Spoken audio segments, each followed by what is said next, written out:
La economía latinoamericana es una economía esclavista que se hace posmoderna. Paga salarios africanos, cobra precios europeos y la injusticia y la violencia son las mercancías que produce con más alta eficiencia. Ciudad de México, 1997. Datos oficiales. 80% de pobres, 3% de ricos y en el medio los demás.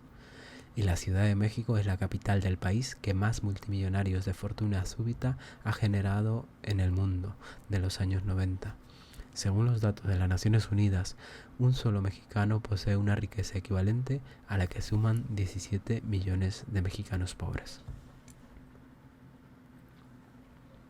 No hay en el mundo ningún país tan desigual como Brasil y algunos analistas ya están hablando de la brasilización del planeta para trazar el retrato del mundo que viene. Y al decir brasilización no se refieren, por cierto, a la difusión internacional del fútbol alegre, del carnaval espectacular y de su música que despierta a los muertos maravillas donde Brasil resplandece a la mayor altura, sino a la imposición en la escala universal de un modelo de sociedad fundado en la injusticia social y la discriminación racial. En ese modelo, el crecimiento de la economía multiplica la pobreza y la marginación. Belinda es otro nombre de Brasil. Así bautizó el economista Edmar Bacha a ese país donde una minoría consume como los ricos de Bélgica, mientras la mayoría vive como los pobres de la India. En la era de las privatizaciones y del mercado libre, el dinero gobierna sin intermediarios. ¿Cuál es la función que se atribuye al Estado?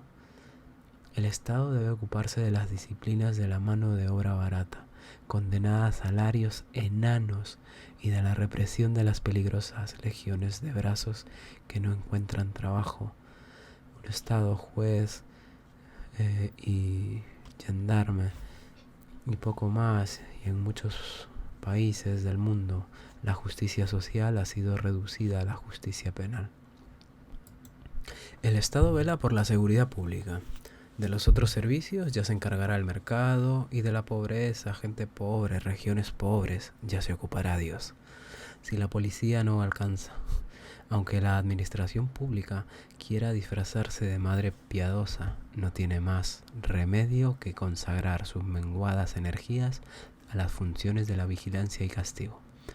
En estos tiempos neoliberales, los derechos públicos se reducen a favores del poder y el poder se ocupa de la salud pública y de la educación pública como si fueran formas de la caridad pública en vísperas de elecciones.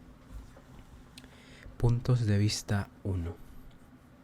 Desde el punto de vista del búho, del murciélago, del bohemio y del ladrón, el crepúsculo es la hora del desayuno. La lluvia es una maldición para el turista y una buena noticia para el campesino. Desde el punto de vista del nativo, el pintoresco es el turista. Desde el punto de vista de los indios de las islas del Mar Caribe, Cristóbal Colón, con su sombrero de plumas y su capa de terciopelo rojo, era un papagayo de dimensiones jamás vistas.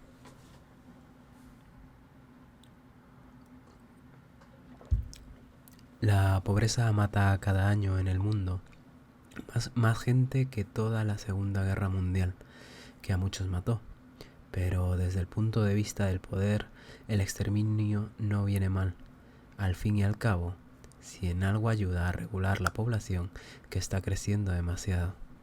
Los expertos denuncian los excedentes de la población al sur del mundo, donde las masas ignorantes no saben hacer otra cosa que violar el sexto mandamiento. Día y noche las mujeres siempre quieren y los hombres siempre pueden. Excedentes de población en Brasil, donde hay 17 habitantes por kilómetro cuadrado, o en Colombia, donde hay 29. Holanda tiene 400 habitantes por kilómetro cuadrado y ningún holandés se muere de hambre, pero en Brasil y en Colombia un puñado de voraces se quedan con todo. Haití y El Salvador son los países más superpoblados de las Américas y están tan superpoblados como Alemania. El poder que practica la injusticia y vive de ella transpira violencia por todos los poros. sociedades divididas en buenos y malos. En los infiernos suburbanos acechan los condenados de piel oscura, culpables de su pobreza y con tendencias hereditarias al crimen. La publicidad les hace agua a la boca y la policía los echa de la mesa. El sistema niega lo que ofrece, objetos mágicos que hacen realidad los sueños, lujos que la tele promete, las luces de neón anunciando el paraíso en las noches de la ciudad, esplendedores de la riqueza virtual. Como bien saben los dueños de la riqueza real, no hay Valium que pueda calmar tanta ansiedad, ni Prozac capaz de apagar tanto tormento. La cárcel y las balas son las terapias de los pobres. Hasta hace 20 o 30 años, la pobreza era fruto de la injusticia, lo denunciaba la izquierda, lo admitía el centro, rara vez lo negaba la derecha. Mucho han cambiado los tiempos en tan poco tiempo. Ahora la pobreza es el justo castigo que la ineficiencia merece. La pobreza puede merecer lástima, en todo caso, pero ya no provoca indignación. Hay pobres por ley de juego o fatalidad del destino. Tampoco la violencia es hija de la injusticia. El lenguaje dominante, imágenes y palabras producidas en series, actúa casi siempre al servicio de un sistema de recompensas y de castigo que concibe la vida como una despiadada carrera entre pocos ganadores y muchos perdedores nacidos para perder. La violencia se exhibe por regla general como el fruto de la mala conducta de los malos perdedores, los numerosos y peligrosos inadaptados sociales que generan los barrios pobres y los países pobres. La violencia está en su naturaleza. Ella corresponde como la pobreza al orden natural, al orden biológico o quizás zoológico. Así son, así han sido y así seguirán siendo. La injusticia, fuente del derecho que la perpetúa, es hoy por hoy más injusta que nunca. Al sur del mundo y al norte también, pero tiene poca o ninguna existencia para los grandes medios de comunicación que fabrican la opinión pública en escala universal. El código moral del fin del milenio no condena la injusticia sino el fracaso. Robert McNamara, que fue uno de los responsables de la guerra del Vietnam, escribió un libro donde reconoció que la guerra fue un error. Pero esa guerra, que mató a más de 3 millones de vietnamitas y a 58.000 norteamericanos, no fue un error porque fuera injusta, sino porque los Estados Unidos la llevaron adelante, sabiendo que no la podían ganar. El pecado está en la derrota, no en la injusticia. Según McNamara, ya en 1965 habían abrumadoras evidencias que demostraban la imposibilidad del triunfo de las fuerzas invasoras, pero el gobierno norteamericano siguió actuando como si la victoria fuese posible. El hecho de que los Estados Unidos hayan pasado 15 años practicando el terrorismo internacional para imponer en Vietnam un gobierno que los vietnamitas no querían está fuera de cuestión. Que la primera potencia militar del mundo haya descargado sobre un pequeño país más bombas que todas las bombas arrojadas durante la Segunda Guerra Mundial es un detalle que carece de importancia. Al fin y al cabo, en su larga matanza, los Estados Unidos habían estado ejerciendo el derecho de las grandes potencias a invadir a quien sea y a obligar a lo que sea. Los militares, los mercaderes, los banqueros y los fabricantes de opiniones y de emociones de los países dominantes tienen el derecho de imponer a los demás países dictaduras militares o gobiernos dóciles. Pueden dictarles la política económica y todas las políticas. Pueden darles la orden de aceptar intercambios ruinosos y empréstitos usureros. Pueden exigir una servidumbre a sus estilos de vida y pueden digitar sus tendencias de consumo. Es un derecho natural consagrado por la impunidad con que se ejerce y la rapidez con que se olvida. Punto de vista 2. Desde el punto de vista del sur, el verano del norte es invierno. Desde el punto de vista de una lombriz, un plato de espaguetis es una orgía. Donde los hindúes ven una vaca sagrada, otros ven una gran hamburguesa. Desde el punto de vista de Hipócrates, Galeano, Maimónides y Paracelso, existía una enfermedad llamada indigestión, pero no existía una enfermedad llamada hambre. Desde el punto de vista de sus vecinos del pueblo de Cardona, el Toto Saug, que andaba con la misma ropa en verano y en invierno, era un hombre admirable. El Toto nunca tiene frío, decían. Él no decía nada, frío tenía, lo que no tenía era un abrigo.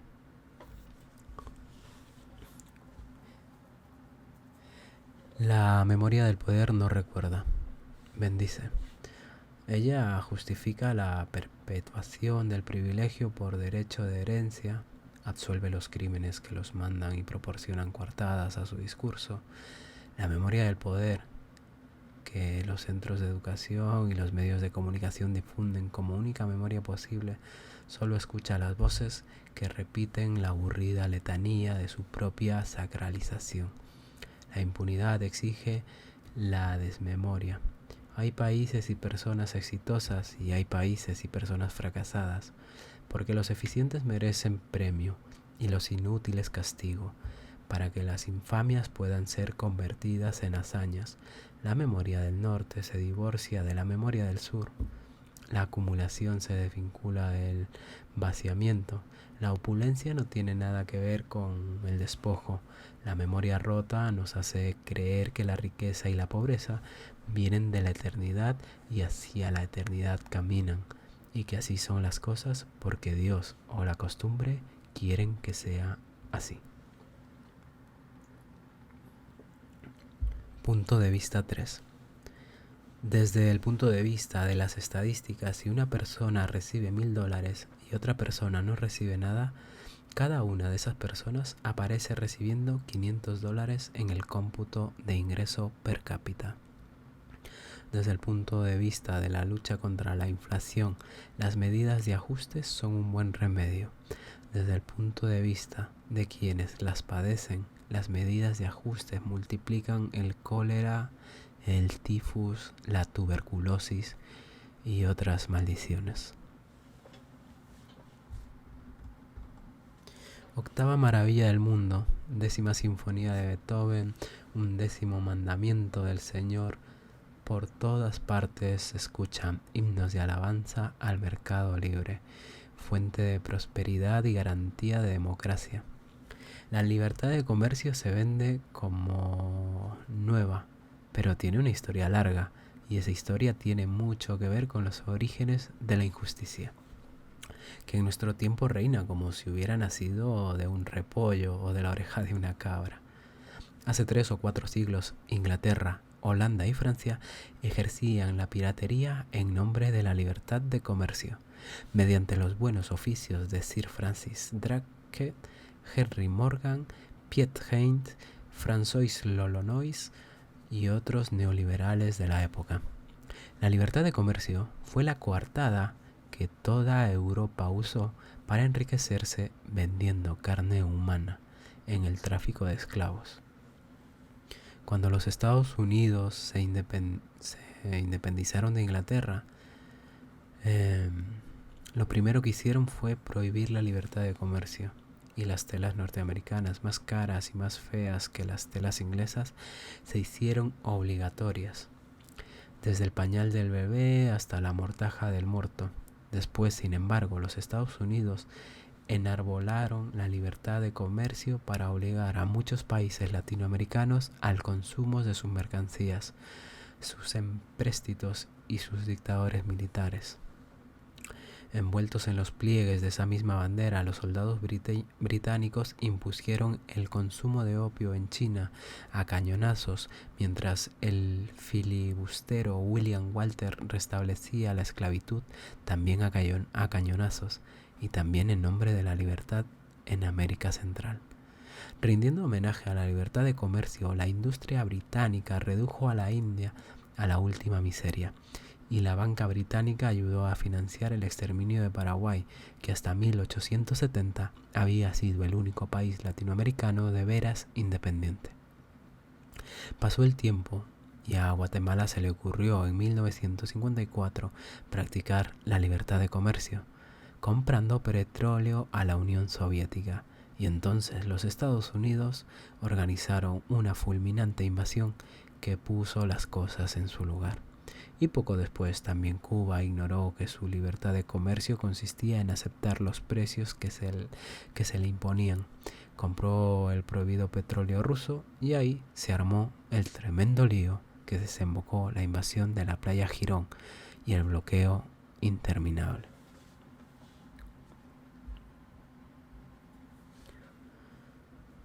El lenguaje. Las empresas multinacionales se llaman así, operan en muchos países a la vez, pero pertenecen a los pocos países que monopolizan la riqueza, el poder político, militar y cultural, el conocimiento científico y la alta tecnología. Las 10 mayores multinacionales suman actualmente un ingreso mayor que el de 100 países juntos. Países en desarrollo es el nombre con que los expertos designan a los países arrollados por el desarrollo ajeno. Según las Naciones Unidas, los países en desarrollo se envían a los países desarrollados a través de las desiguales relaciones comerciales y financieras 10 veces más dinero que el dinero que reciben por la ayuda externa. Ayuda externa se llama al impuesto que el vicio paga a la virtud en las relaciones internacionales. La ayuda externa se distribuye de tal manera que, por regla general, confirma la injusticia y rara vez la contradice. El África negra padecía en 1995 el 75% de los casos de SIDA en el mundo, pero recibía el 3% de los fondos distribuidos por los organismos internacionales para la prevención de esta peste.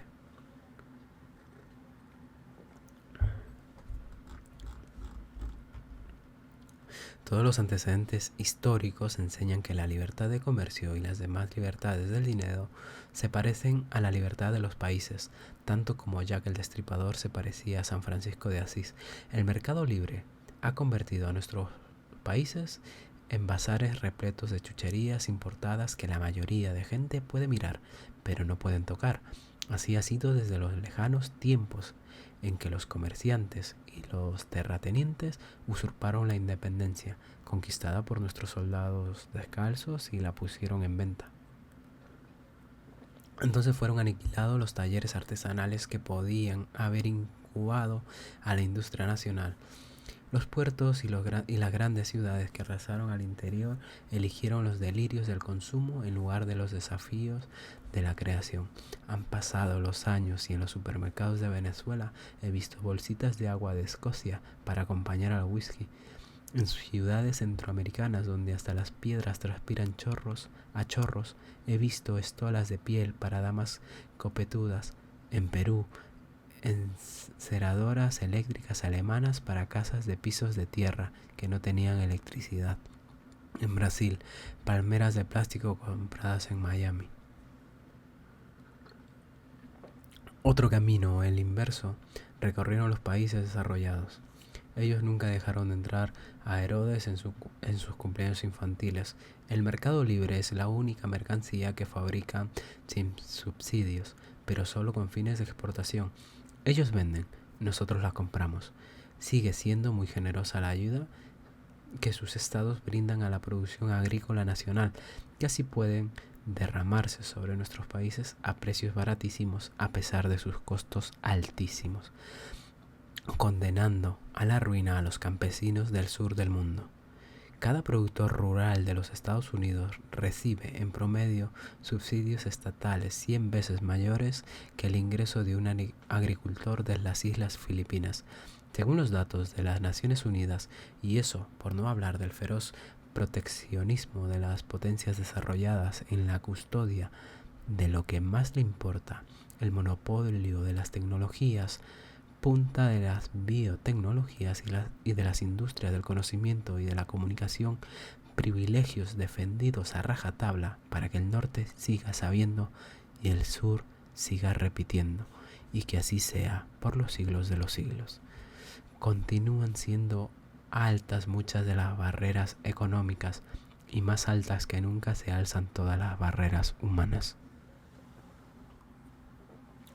No hay más que echar un vistazo a las 9 leyes de la inmigración en los países europeos o al muro de acero que los Estados Unidos está construyendo a lo largo de la frontera con México. Esto no es un homenaje a los caídos del muro de Berlín, sino que es una puerta cerrada, una más en las relaciones de los trabajadores mexicanos que insisten en ignorar que la libertad de mudarse de un país es un privilegio del dinero. Para que el muro no se resulte tan desagradable, se anuncia que será pintado de color salmón. Lucirá azulejos decorados con arte infantil y tendrá agujeritos para mirar al otro lado. Cada vez que se reúnen con inútil frecuencia, los presidentes de las Américas emiten resoluciones repitiendo que el mercado libre contribuirá a la prosperidad. ¿A la prosperidad de quién? No queda claro. La realidad que también existe, aunque a veces se note poco, y que no es muda, aunque a veces se hace la callada, nos informa que el libre flujo de capitales está engordando cada día más a los narcotraficantes y a los banqueros que dan refugio a sus narcodólares. El derrumbamiento de los controles públicos en las finanzas y en la economía les facilita el trabajo, les proporciona buenas máscaras y les permite organizar con mayor eficacia los circuitos de distribución de droga y el lavado del dinero sucio. También dice la realidad que esa luz verde está sirviendo para que el norte del mundo pueda dar rienda suelta a su generosidad, instalando al sur y al este sus industrias más contaminantes, pagando salarios simbólicos y obsequiándonos sus residuos nucleares y otras basuras.